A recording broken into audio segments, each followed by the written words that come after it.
Hi guys, saka nhasi ndoda kungokurakidza quick way yekuita mutetenerwa.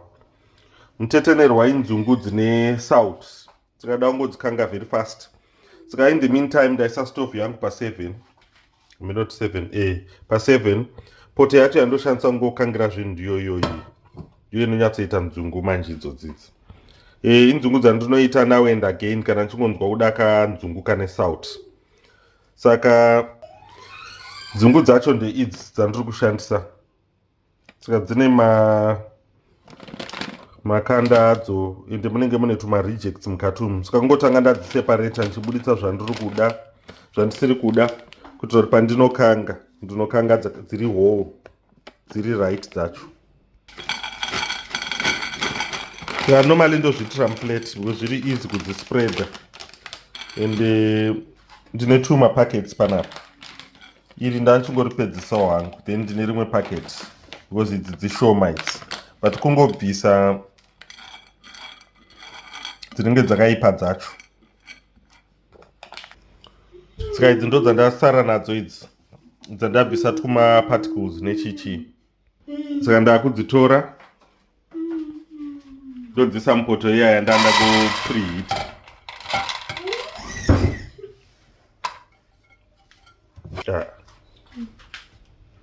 Saka ndadzisa mupoto iya yanga iri preheated.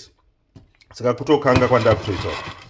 Sometimes ndoshandisa mugoti, sometimes ndinongokanga nepoto yacho.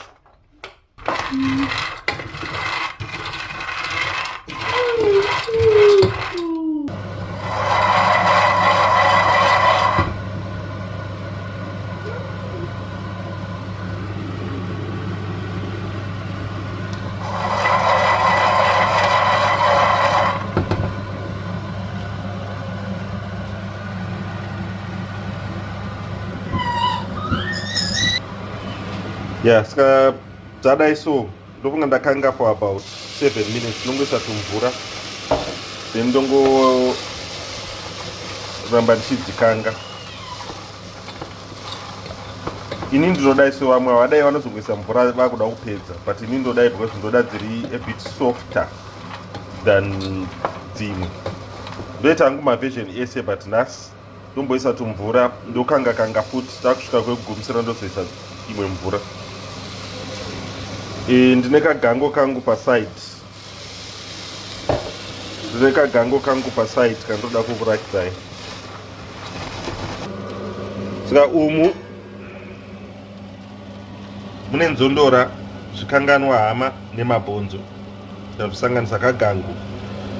31 December nhasi tichipinda new year tichipakwa zvedu. Saka nzondora, zvikanganwa, hama nemabhonzo. Vakawanda havazivi kuti zvinoita, but zvinotoita. Mozombozviedza.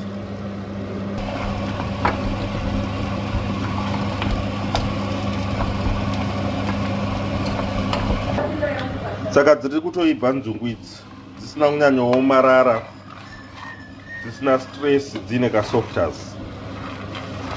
Dziri kutoita.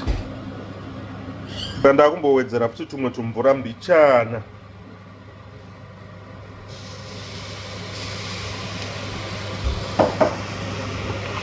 Apa kungoitira kasofters kandiri kutaura. Imimi kana muchida dzinenge dzakaomarara hamuzoisewo mvura, munozongoramba muchingodzikanga. But kana uchida kuti dziite kasoft edge, unongoramba uchingoisawo mvura apa neapa wodzikanga, woisa mvura apa neapa wodzikanga. Saka ndane girazi rangu, ndichaisa mvura umu, ndoisa salt yangu mumvura, then ndozvisanganisa. Iyi mvura yandaisai haina kumbowanda zvekudaro, but salt inodhibhana nekutoda kuti nzungu dzako dzive dziine salt yakawanda sei. Saka kana dziri shomawo unongojaja kuti uda salt yakawanda sei. Ndakuisa salt yangu mumvura. Nina handiisi hangu yakawanda stereki.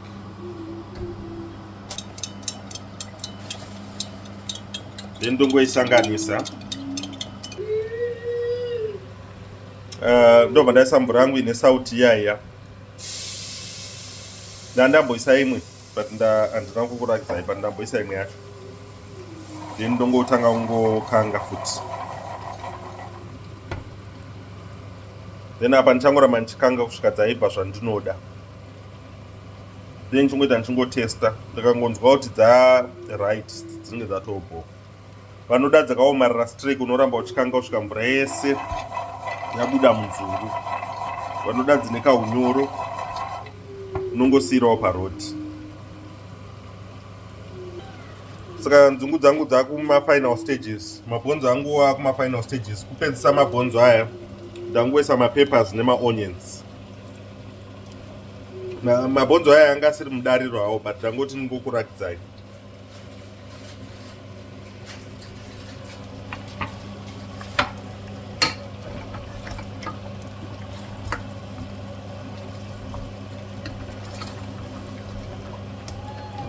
Zvinonaka manje zvinhu izvozvi. Saka apa ndakungochekerera hangu cabbage tushoma shoma twandichazongoisa paside kuitira nemabhonzo angu aya. Tungori tushoma shoma, ndazongozviincluda but ndasingafaniri kuzviincluda. Video iyi ndeyenzungu. Dzakutoita nzungu dzacho idzi.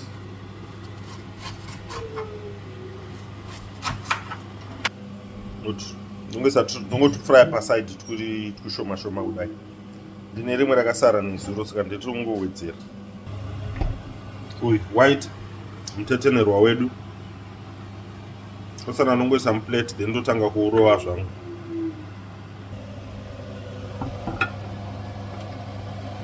Kanda kupakura mabhonzo angu ayaya.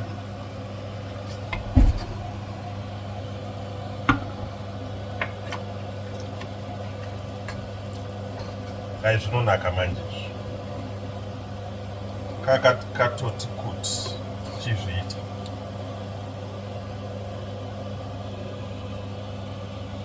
Murikuona?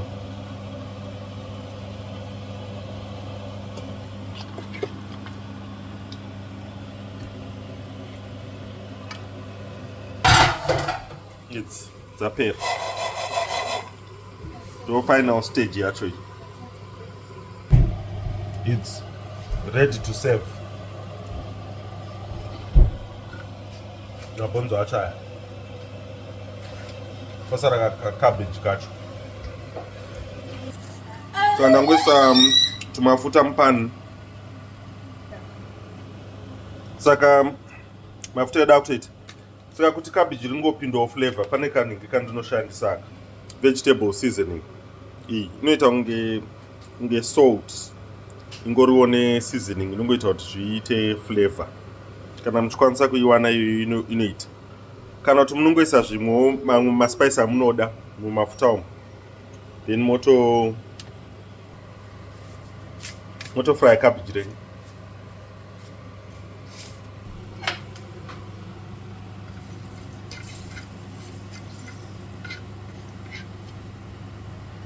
Saka kupisa maspice ukungoita kuti flavor irilisike kubva muspice yacho inopinda easy muchikafu.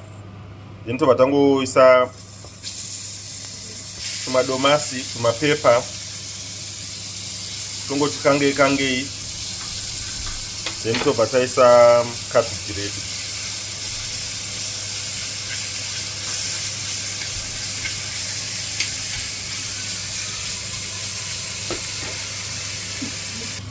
Taisa cabbage redu. Then tongori kanga futi. Kaspice kake kari kunyatsopinda manje mucabbage medu. Tuma tricks utu twamunofana ungokopa so.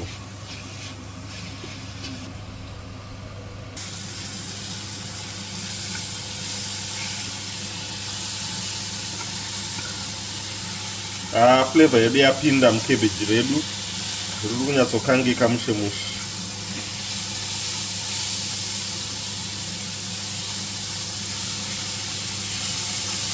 Ndechingorikanga chimeka sure kuti harisi kutsva pasi. But harimbotori time. Just a few minutes rinenge ratobho.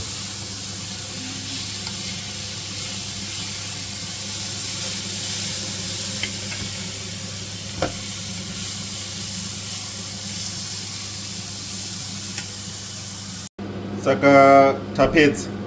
Initially ndangoti nzungu chete, but mazuva ano necabbage nemabhonzo nzungu dzacho idzi, then mabhonzo aya. Saka mabhonzo munonyatsoona akanyatsotsvukira, flavor yakazara imomo, exactly how I intended kuti abude ari. Saka mune mabhonzo, mune magizzards, mune nzondoro, then kacabbage kacho aka twered to tumapeppers twamaona apa, then nzungu, then mabhonzo.